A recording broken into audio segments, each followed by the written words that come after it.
Hello everyone. So in previous lecture video we have started with hypoglycemic agents. In we see introduction, definition, classification, and one compounds belong to this hypoglycemic agent category, that is insulins. Okay. So what is meant by hypoglycemic agent? The agent which used to decrease the elevated level of sugar in the body. Okay, so particularly this sugar level increase in sugar level causes diabetic mellitus disease. Okay, then this drug which are used to lower the blood sugar are called as hypoglycemic agents. They are also used to treat diabetic mellitus. Okay, mellitus. Okay, then there are so many factors which are responsible for this diabetic mellitus, and this diabetic mellitus is characterized by some hyperglycemia, polyphagia, polydipsia, polyuria, and glycosuria. Okay, then the diabetes mellitus have four types: type 1 insulin dependent diabetes mellitus, type 2 non insulin dependent diabetes mellitus, then type 3 malnutrition related diabetes mellitus, and secondary diabetes. Then explain the diabetes mellitus. What is meant by diabetes mellitus? Diabetes mellitus is a condition characterized by hyperglycemia, that is excessive sugar in blood, okay, and glucosuria, that is presence of sugar in urine. The disease is caused by deficiency of insulin, a protein hormone secreted by beta cell of islet of Langerhans, responsible for proper carbohydrate metabolism. Okay, then what is diabetes mellitus? Name the three oral hypoglycemic agents. The diabetes mellitus is a metabolic disorders characterized by hyperglycemia, usually associated with polyphagia, polydipsia, polyuria, glycosuria, weight loss, dehydration, and it is caused due to deficiency or diminished effectiveness of insulin, that is insulin resistant. Then oral hypoglycemic agent: chloropropamide, tolbutamide, glibenclamides, fenformin, and metformin. Okay, then what is meant by hypoglycemic agent? Hypoglycemic agent are the drug that decrease the level of glucose in the blood and are used to treat the diabetes mellitus characterized by hyperglycemia, glycosuria, polyuria, and polydipsia. Okay, then this hypoglycemic agent basically classified into two categories, that is parenteral hypoglycemic and oral hypoglycemic.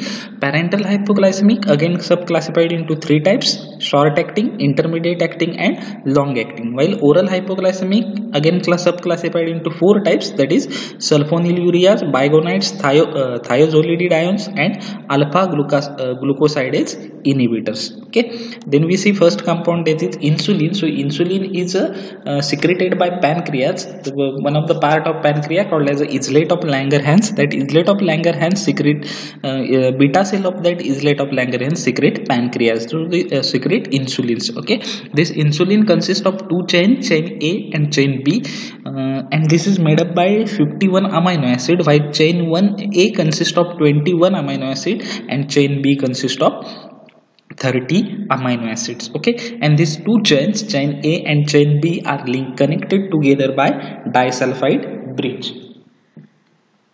Okay, disulfide bridge is nothing but sulfur bond of cysteine. Then the source of insulin is pancreas of pig and ox, but there is something difference between pig insulin and ox insulin, so we can modify them by the enzymatic modification or by the rDNA technology and make them similar to our human being insulins. Okay, so then next we see properties, stability, and storage conditions, uses, pharmaceutical formulations of the insulin. The next compound is chloropropamides. Okay, chloropropamides. Here I have put the star marks.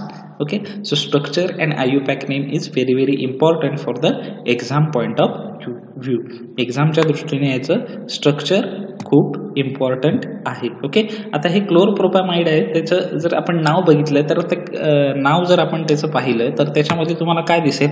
Name indicate chlor propamides. Okay, means what? First chlor is indicating this is the chloro groups, then this prop indicating there is a propane group, and this amide indicating there is amide groups. Okay, hence it is called as chloropropamides. Okay, then what are the molecules as well as substituent present? There is one chloro group here the chloro groups. Okay, then here the benzene ring. Okay, here the benzene ring ही इथे जी आहे ती काय आहे, just a minute, हा आहे हा क्लोरो ग्रुप आहे हा, चला पहिला आपला. त्याच्यानंतर नेक्स्ट कोण आहे, इथे जी आहे ही कोण आहे, ही बेन्झीन रिंग आहे. त्याच्यानंतर नेक्स्ट कोण आहे त्याच्या पुढचा, तर इथे जो आहे हा कोण आहे, सल्फोनिल ग्रुप आहे.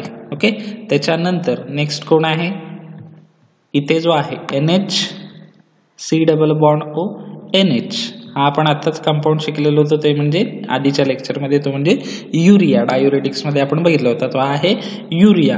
आणि हा इथे जो कंपाऊंड आहे तो कोण आहे, हा आहे प्रोपेन्स. ओके, हा कोण आहे, प्रोपेन आहे.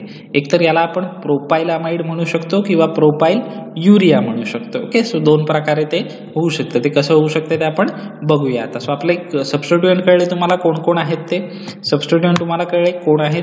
सो त्याच्यानुसार हा आहे पॅराक्लोरोबेन्झीन सल्फोनिल, कारण बेन्झीन रिंग आहे त्याला क्लोरीन, बेन्झीन रिंग आहे ही, त्याला क्लोरीन ग्रुप अटॅच झाला आणि सल्फोनिल ग्रुप अटॅच झालाय, म्हणून त्याला आपण काय म्हणू शकतो, पॅराक्लोरोबेन्झीन सल्फोनिल ग्रुप. देन नेक्स्ट कोण आहे, तर 3 प्रोपाइल युरिया. 3 प्रोपाइल युरिया तर का असं म्हटलंय, तर हा हे जे स्ट्रक्चर आहे 1 2 3 हे कोण आहे, युरिया आहे. आणि या युरियाच्या तिसऱ्या पोझिशनला कोण आहे, प्रोपाइल रिंग अटॅच झालेली आहे, म्हणून त्याला काय म्हटलेलं आहे, 3 प्रोपाइल युरिया. सो याचा आयुपॅक नेम काय होऊ शकतं, 1 का, तर युरियाच्या फर्स्ट पोझिशनला क्लोरोबेन्झीन सल्फोनिल अटॅच झालेलं आहे, म्हणून 1 पॅराक्लोरोबेन्झीन. आता पॅरा का, तर क्लोरीन बेन्झीनच्या चौथ्या पोझिशनला अटॅच झालाय, पॅरा पोझिशनला अटॅच झालाय म्हणून पॅरा. इथे तुम्ही 4 सुद्धा म्हणू शकता, 1 4 क्लोरोबेन्झीन किंवा 1 P म्हणजे पॅराक्लोरोबेन्झीन सल्फोनिल 3 प्रोपाइल युरिया, किंवा N parachlorobenzene sulfonyl N propyl urea. Both are the correct name. Okay, so this is the structure and IUPAC name for chlorpropamides. Okay, then this is a particularly sulfonyl urea derivative. हे chlorpropamides ते काय आहेत, sulphonyl urea कंपाऊंडचं ते काय आहे, derivative आहे. Okay, कारण त्याच्यामध्ये सल्फोनिल ग्रुप आहे आणि युरिया ग्रुप आहे, म्हणून ते त्याचं डेरिव्हेटिव्ह आहे. आणि it is orally active हायपोग्लायसेमिक agent. हा कसा दिला जातो क्लोरोप्रोपॅमाइड्स, तर तो ओरली दिला जातो. तो ओरली का आहे, ऍक्टिव्ह कंपाऊंड आहे हायपोग्लायसेमिक. त्याला पॅरेंटल किंवा अदर रूटने आपण त्याला देऊ शकत नाही, तो तिथे इनॅक्टिव्ह असतो. तो ओरली कसा असतो, जास्त ऍक्टिव्ह असतो. Okay, then what are the physical property of this chloropropamides. So particularly occur as a white crystalline powder which is odorless and tasteless. Okay, white colour असतो त्याचा, क्रिस्टलाइन नेचर आहे, त्याचबरोबर त्याला कोणताही ओडर नसतो आणि टेस्ट सुद्धा कोणतीही नसते त्याला. Then it is practically insoluble in water. वॉटरमध्ये तो काय आहे, कोणत्याही प्रकारे काय नसतो, सोल्युबल नसतो. बट सोल्युबल इन अल्कोहोल, पण अल्कोहोलमध्ये तो सोल्युबल आहे. And solution of alkali hydroxide. Alcohol आणि अल्कली हायड्रॉक्साईडची जी सोल्युशन आहे त्याच्यामध्ये तो सोल्युबल असतो, तर वॉटरमध्ये काय असतो, इनसोल्युबल असतो. अल्कली हायड्रॉक्साईडची सोल्युशन कोणती, तर sodium hydroxide, potassium hydroxide. Okay, then what is the storage condition for this chlorpropamides. So it is stored in well closed containers. Okay, एका सिंपल स्टोरेज कंडिशन आहे की वेल क्लोज कंटेनर्स मध्ये आपल्याला त्याला काय करायचं आहे, स्टोअर करायचा आहे. Okay, then uses, it is use to treat particularly non insulin dependent diabetes mellitus. Okay, हा ओरली ऍक्टिव्ह आहे. आणि non insulin dependent diabetes mellitus म्हणजे काय, की जिथे इन्सुलिनची गरज नसते. Non insulin dependent diabetes mellitus मध्ये काय होतं, त्या पेशंटमध्ये इन्सुलिन बॉडीमध्ये सिक्रेट होत असतं, फक्त त्या इन्सुलिनचा इफेक्ट बॉडीमध्ये दिसत नसतो, त्याला रेजिस्टंट आलेला असतो. त्याच्यामुळे आपण त्या ठिकाणी काय करतो, ओरल हायपोग्लायसेमिक एजंट यूज करतो, तो क्लोरोप्रोपॅमाइड इथे आपण देऊ शकतो. Then it is use to treat mild to moderate diabetes insipidus. Okay, severe किंवा एक मिडल लेवलचा जो डायबिटीस इन्सिपिडियस आहे त्याच्या ट्रीटमेंटसाठी आपण याला काय करू शकतो, यूज करू शकतो. Okay, then what are the pharmaceutical formulations. त्याची फार्मास्युटिकल फॉर्म्युलेशन्स काय काय आहेत बघा, तर फक्त एका टॅबलेट फॉर्ममध्ये तो काय असतो, अवेलेबल असतो. So chlorpropamide tablets. Pharmaceutical formulations काय आहे त्याचं, chlorpropamide tablets. Okay, then what are the brand names. Brand names are Diabetol, Diabetin and Chloroformin. Okay, brand names for chlorpropamides is Diabetol, Diabetin and Chloroformins. Okay, so these are the brand names for the chlorpropamides. हे काय आहेत, क्लोरप्रोपॅमाइड्सचे brand names आहेत. Okay, the next compound is tolbutamides. Okay, so this is the structure of tolbutamide. हे इथे आहे, हे काय आहे, टॉलब्युटामाइडचं स्ट्रक्चर आहे. ओके, स्ट्रक्चर इम्पॉर्टंट नाही एक्झामच्या पॉईंट ऑफ व्ह्यू, सो तिथे इथे एक छोटंसं स्ट्रक्चर तुमच्या माहितीसाठी मी दाखवून ठेवलेलं आहे. So this is tolbutamide again which is use as a oral हायपोग्लायसेमिक agents. Okay, so what are the property, physical property of this tolbutamide. या टॉलब्युटामाइडच्या फिजिकल प्रॉपर्टीज काय आहेत. So it occur as a white crystalline powder which is almost odourless. Okay, white colour powder form मध्ये तो available असतो की जो जवळजवळ काय आहे, ओडरलेस आहे, त्याला कोणताही काय नसतो, ओडर नसतो. Okay, then second, it is practically insoluble in water. वॉटरमध्ये तो कसा आहे, कम्प्लिटली इनसोल्युबल आहे, तो सोल्युबल होत नाही. बट सोल्युबल इन कोणाकोणामध्ये सोल्युबल आहे बघा, alcohol, sodium hydroxide solution and in dilute mineral acids. Okay, वॉटरमध्ये इन्सोल्युबल आहे पण सोल्युबल कोणामध्ये आहे, तर alcohol, sodium hydroxide solution and dilute minerals acid. Minerals acid म्हणजे ब्रोमिक ॲसिड असतील, आपले हायड्रोक्लोरिक ॲसिड असतील, सल्फ्युरिक ॲसिड असतील, त्याच्यामध्ये टॉलब्युटामाइड काय आहे, तर सोल्युबल आहे. Okay, so these are the two physical property of tolbutamide. Storage condition again very simple storage condition, that is store in well close container. Okay, so tolbutamide is store in well closed containers. Well close containers मध्ये आपल्याला त्याला काय करायचं आहे, store करायचा आहे. Okay, then what are the uses? So first, it is used to control blood glucose in previously untreated non-insulin dependent diabetes mellitus. Okay, काय सांगितले त्यांनी, ब्लड ग्लुकोज कंट्रोल करण्यासाठी याला यूज करतात. पण कोणामध्ये, अशा पेशंटमध्ये की ज्यांना नॉन इन्सुलिन डिपेंडंट डायबिटीज झालाय पण तो जो त्यांचा काय झालेला नाहीये, ट्रीट झालेला नाहीये, बरा झालेला नाहीये, अशांमध्ये ग्लुकोज लेवल कंट्रोल करण्यासाठी आपण काय करू शकतो, टॉलब्युटामाइड्सला यूज करू शकतो. Then in second use in the treatment of diabetes when blood glucose is unsatisfactory despite treatment with diet. Okay, काय सांगितले त्याने, ब्लड ग्लुकोज कमी करण्यासाठी आपण यूज करू शकतो. किंवा जर एखाद्या डायबिटीस मध्ये डाएट कंट्रोल करून, त्यांचा आहार व्यवस्थित करून जर ब्लड ग्लुकोज लेवल नॉर्मल होत नसेल तर त्या कंडिशनला आपण काय करू शकतो, टॉलब्युटामाइड यूज करू शकतो. Then it is use in conjunction with metformin if the drug alone fail to control blood glucose level. Metformin हा जो ड्रग आहे तो सिंगली देऊन जर ब्लड ग्लुकोज लेवल कमी होत नसेल एखाद्या पेशंटची, तर टॉलब्युटामाइडला आपण त्याच्या कंजंक्शनमध्ये, कॉम्बिनेशनमध्ये देऊ शकतो आणि ती ब्लड ग्लुकोज लेवल काय करू शकतो, कमी करू शकतोय आपण. Okay, then last use as it a substitute for other oral हायपोग्लायसेमिक agents. Okay, काही हायपोग्लायसेमिक एजंट आहेत की जे देऊन सुद्धा जर एखाद्या पेशंटची ब्लड ग्लुकोज लेवल कमी होत नसेल तर त्या ड्रगच्या ऐवजी एक सबस्टिट्यूट म्हणून आपण काय करू शकतो, या टॉलब्युटामाइडला यूज करू शकतो. Okay, so do you understand the uses of tolbutamides. Okay, then next is a dosage form. कोणत्या कोणत्या फॉर्म मध्ये अवेलेबल असतो. So there is simple one dosage form, there is tablet. So pharmaceutical formulations और dosage form is tolbutamide tablets. Okay, then brand names are Tolbutab and Rastinol. Okay, so two brand names are there for Tolbutamide. Brand names of Tolbutamide, Tolbutab and Rastinols. Okay, these are the brand names of Tolbutamides. Okay, the next is glibenclamides. Okay, so glibenclamides is the actually a second generation drug which was introduced in early 1980 and probably be the most potent on weight basis. Okay, हे structure आहे ग्लिबेनक्लामाइडचं. ग्लिबेनक्लामाइड हा काय आहे, second generation drug आहे. Okay, second generation drug जसं तुम्ही antibiotic बद्दल ऐकलं असेल.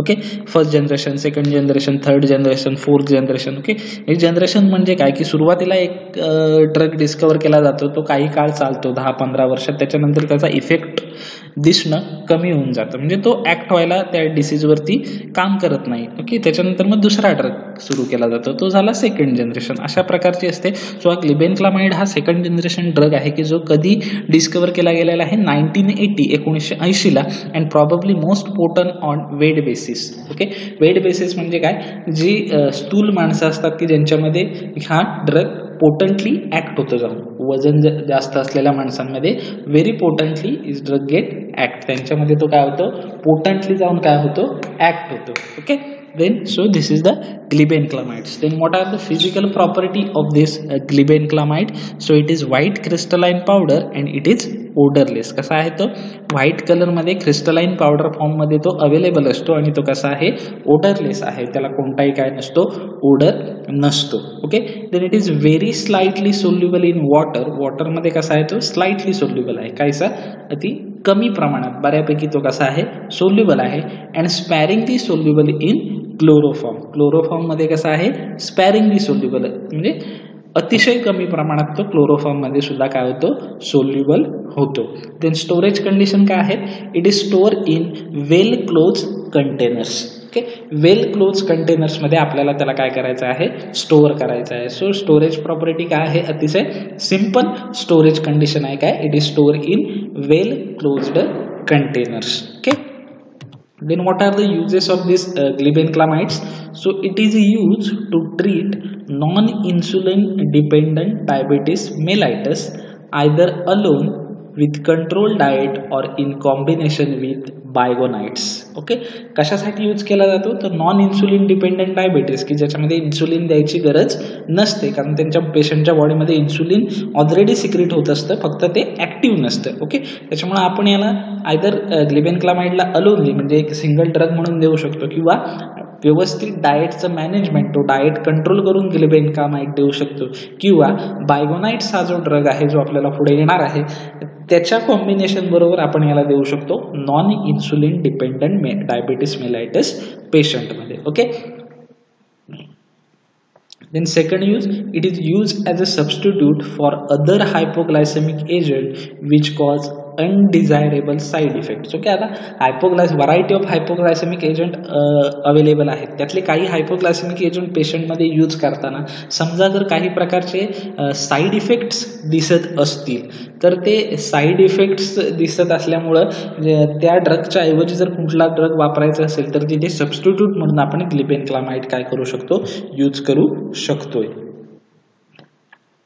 Then third, as possible substitute for insulin in non-insulin dependent diabetes mellitus. Okay, समजा काही वेळेला non insulin dependent diabetes mellitus ज्या पेशंटना झालेला असतो त्याच्यात काही वेळेला काय होतं तर त्या पेशंटला इन्सुलिन द्यावं लागतं पण instead of that giving insulin we can substitute that insulin with this glibenclamides drugs okay तिथे आपण इन्सुलिनच्या ऐवजी ग्लिबेनक्लामाइड ड्रग काय करू शकतो यूज करू शकतो okay then what are the pharmaceutical formulations or the dosage form of this glibenclamides so glibenclamide is available in tablet form okay glibenclamide available in tablet form so there is only one pharmaceutical formulation that is glibenclamide tablets okay then brand names काय आहेत Davonil and Euglycons Davonil and Euglycons so Davonil and Euglycons are brand names for glibenclamides okay then fenformin next drug is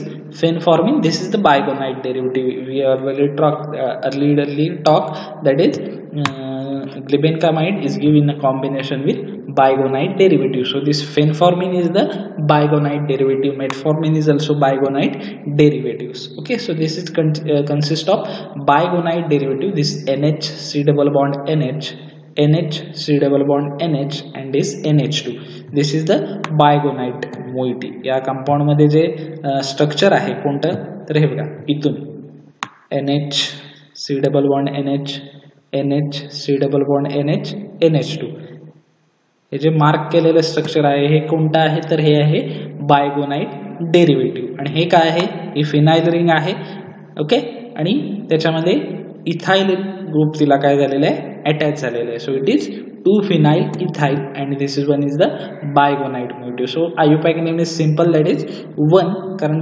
bigonide moietyच्या first पोझिशनला काय झालेलं आहे 2-phenyl ethyl attach झालेला आहे 2-phenyl ethyl असं का म्हटलंय कारण इथाइलच्या दुसऱ्या पोझिशनला फिनाइल रिंग अटॅच झालेलं आहे सो याचं IUPAC नेम काय होणार 1,2-phenyl ethyl biguanides. Okay, IUPAC name फार सिंपल आहे फेनफॉर्मिनचं आणि स्टार मार्क केलाय म्हटल्यावर स्ट्रक्चर आणि IUPAC नेम एक्झामच्या दृष्टीने काय आहे, खूप खूप इम्पॉर्टंट आहे. Okay, so IUPAC name is, what is the IUPAC name? IUPAC name is 1 into bracket 2-phenyl ethyl biguanides. Okay, biguanides कोण आहे, तर ही जी मोइटी आहे ही कोण आहे, बायगोनाइट्स मोइटी आहे. ही आहे ती बायगोनाइट्स मोइटी आहे. ओके, आणि ही जे आहे हे स्ट्रक्चर हे काय आहे, 2-phenyl ethyl मोइटी आहे. Okay, so 1 into bracket 2-phenyl ethyl biguanides हे आहे याचं फेनफॉर्मिनचा IUPAC name and it is the बायगोनिडिन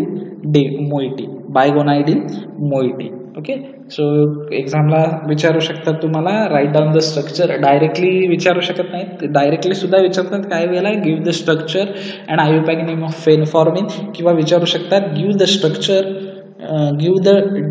structure of drug containing biguanide moiety. Okay, की ज्याच्यामध्ये बायगोनाइट मोइटी प्रेझेंट असते अशा स्ट्रक्चरचं नाव लिहा. Okay, then what are the physical property? So it's officially as a hydrochloride salt. Okay, so ते salt फॉर्ममध्ये available असतं, HCl सॉल्टच्या फॉर्ममध्ये हे फेनफॉर्मिन अवेलेबल असतं. Then which is a white crystalline powder, आणि ॲज अदर ड्रग्स तो white colour आणि क्रिस्टलाइन फॉर्ममध्ये अवेलेबल असतो. Then it is odourless and has a bitter taste. कसा आहे तो? ओडरलेस आहे, कोणताही ओडर नाही त्याला, त्याचबरोबर थोडीशी बिटर अशी टेस्ट त्याला असते. Then it is freely soluble in water and soluble in alcohol. वॉटरमध्ये तो काय होतो, इझिली सोल्युबल होऊन जातो, तर अल्कोहोलमध्ये सुद्धा तो काय आहे, सोल्युबल आहे. Then when equal volume of 10% solution of sodium nitroprusside, potassium ferricyanide and sodium hydroxide is added to aqueous solution of phenformin, it gives wine red colour within 3 minutes. काय सांगितलंय, समजा या 3 सोल्युशनच्या 10% कॉन्सन्ट्रेशन असलेलं आहे 3 सोल्युशन्स, कोणती, sodium nitroprusside, potassium ferricyanide आणि sodium hydroxide, ही 3 solution कशामध्ये ॲड केली, added to aqueous solution of फेनफॉर्मिनच्या ॲक्वियस सोल्युशनमध्ये ॲड केली, तर काय होतं, वाईन रेड कलर प्रोड्यूस होतो. किती मिनिटामध्ये, 3 मिनिटामध्ये. Okay, so these are the physical property of phenformin.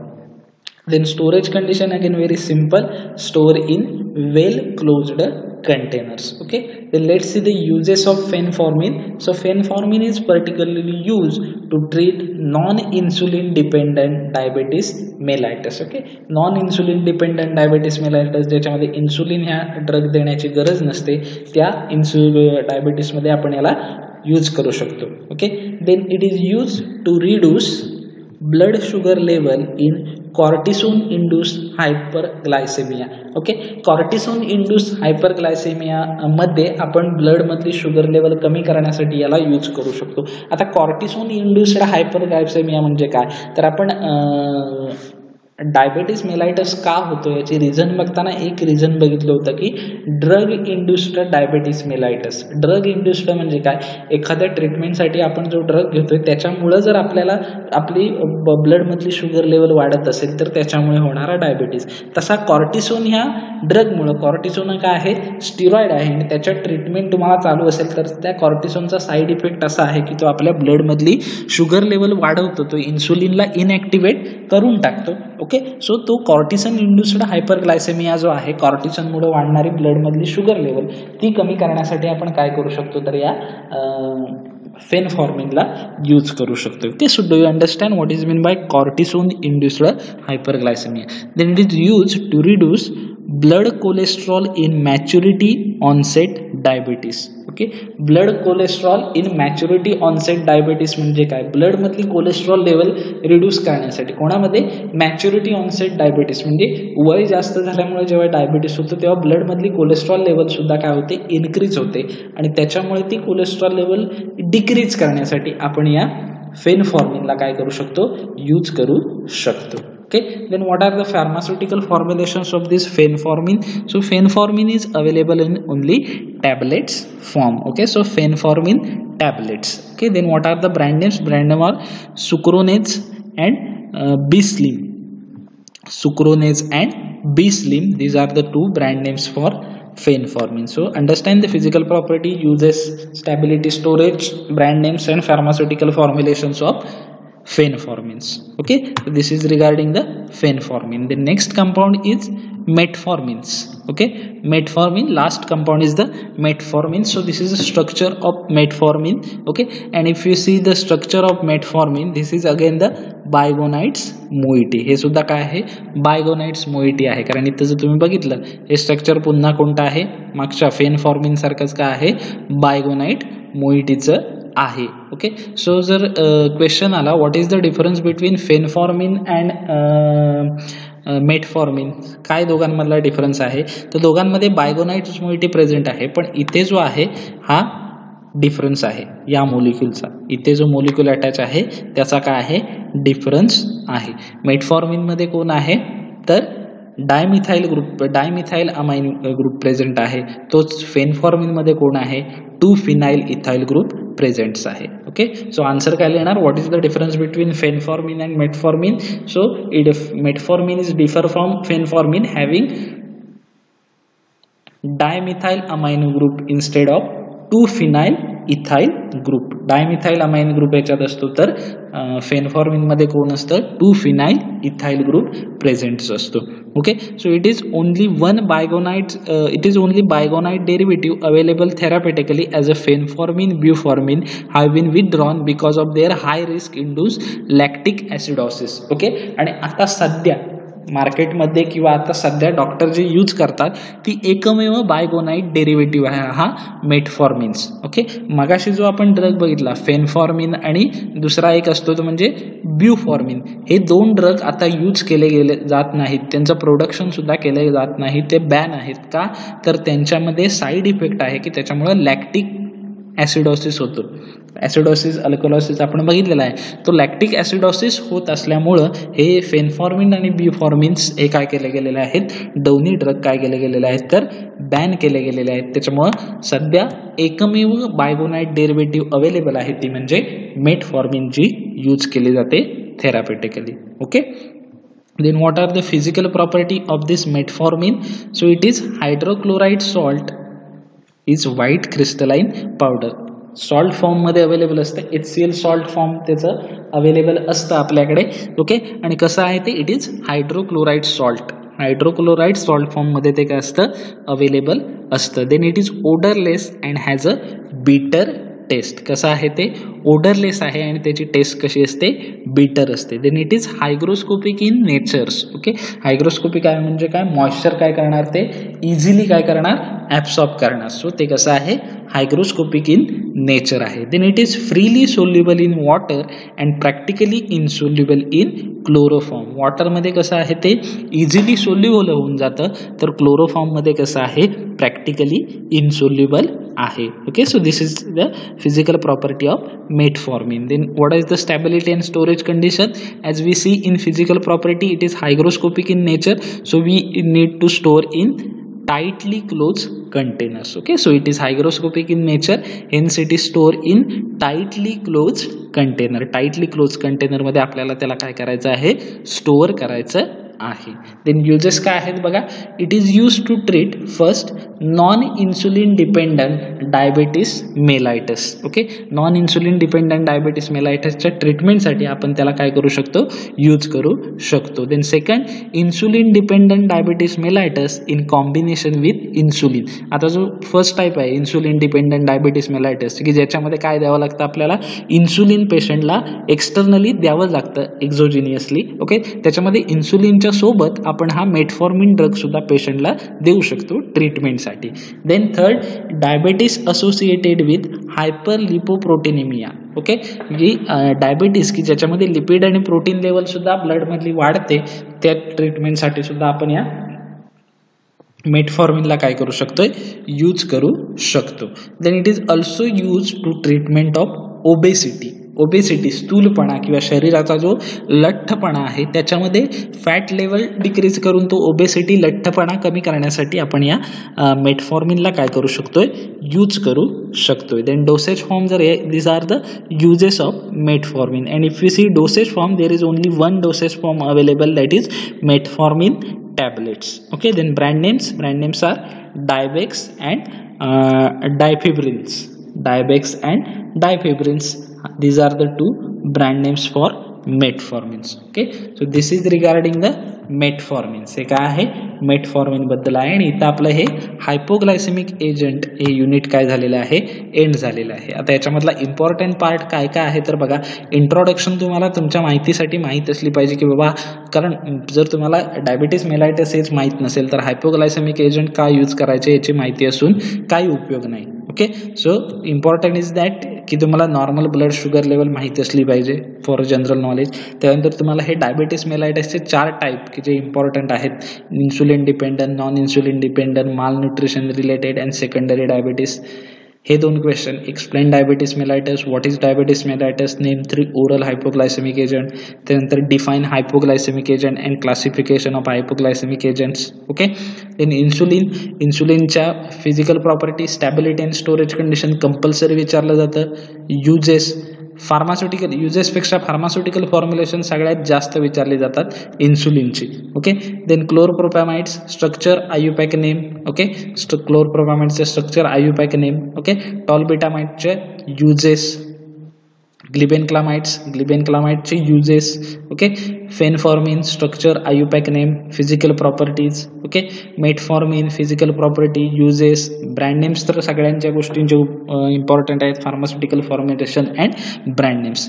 तरी सुद्धा याच्यामध्ये काही डाऊट्स असतील, काही तुमचे कन्सेप्ट क्लिअर झाल्या नसतील तर मला विचारा, आपण तुमचे डाऊट्स काय करूया, क्लिअर करूया. Okay, so next lecture we have started with our new units, that is coagulants and anticoagulants. Okay, so for this, thank you, happy learning, thank you so much.